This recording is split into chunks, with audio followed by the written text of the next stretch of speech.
sound like a shroud. You put it in a trunk in layers of tissue paper, and after the children, you try it on to prove that you can still fit it.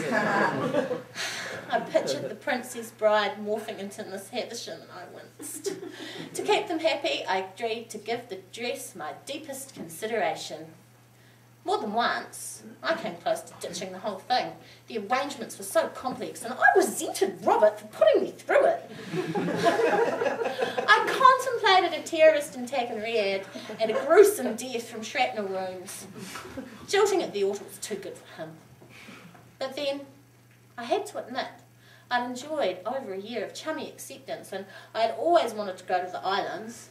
When Fiona or Caroline saw me looking glum, they said, "Wedding nerves," knowingly, and offered to buy me drinks after work, so they could sustain me with visions of golden sands fringed with palm trees. Of course, the travel agent lost the girls' bookings at the last moment. Too late to read book in time for the wedding. The agent was very apologetic via a letter to me on a particularly well-designed letterhead, and gave them and their partners gift vouchers to go sea kayaking in the Abel Tasman. It cost me a fortune. At last, I was on the plane, a cream silk shift with hand-painted orchids and pencil straps in my luggage, and a fortnight of peace and tropical luxury ahead of me. I put my seat back and ordered a cocktail. Then the movie came on. It was about a teenager's relationship with her dubious uncle. It turned it off after a while. It was too sympathetic to the uncle, but it stuck in my mind. I found myself thinking about my own uncle. When he offered to let me drive his Jag, I was thrilled. I cruised out into the country, inhaling the smell of sweet new leather. After bunny hopping Mum's old fever, it was heaven. Does everyone have a dodgy uncle? I hadn't thought about it in 20 years, and I certainly hadn't intended to take him to Fiji. I took my mind off him by arranging the wedding photos. I thought about telling the girls the film hadn't survived airport security, or the photographer got drunk and dropped the camera into the sea. But the real photos would be much more exciting. I found a wedding company and explained how my sister was thinking of having a Fiji wedding, but she was convinced that the photos and the brochures were all retouched.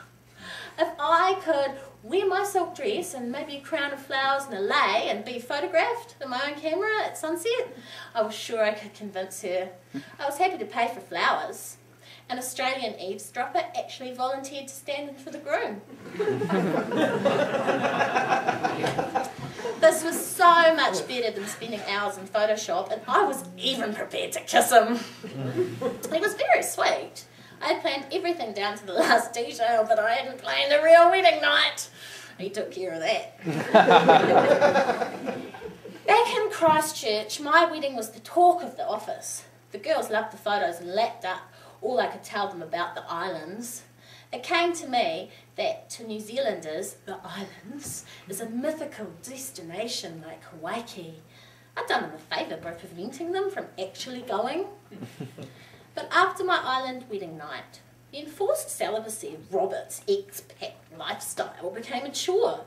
It was fair enough to complain discreetly from time to time, but no way were the single girls going to take me hunting. I was a married woman, and the married ones didn't invite me to their dinner parties. I was on my own. I took a job in Wellington, and by the time I arrived, I was a divorcee. I could even keep the backstory that Robert and I had grown apart because he worked overseas, and when I found that he had been having an affair, I ditched him. I joked with my workmates about whether it was enough, since he was in Saudi Arabia, to say, "I divorced thee 3 times. I said for me it was, but New Zealand law demanded 2 years separation. My new colleagues agreed that I couldn't be expected to live like a nun. I was in my prime in the capital city, so my life as a divorcee about town began. It's been great fun, but it's getting a little repetitive. I've met some lovely women in the public service. Maybe I'll just come out.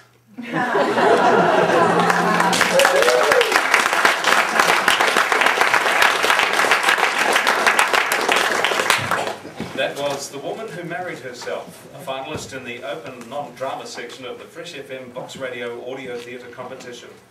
The Woman Who Married Herself was written by Jan Mark, performed by Sally Tohu. Is Jan here tonight?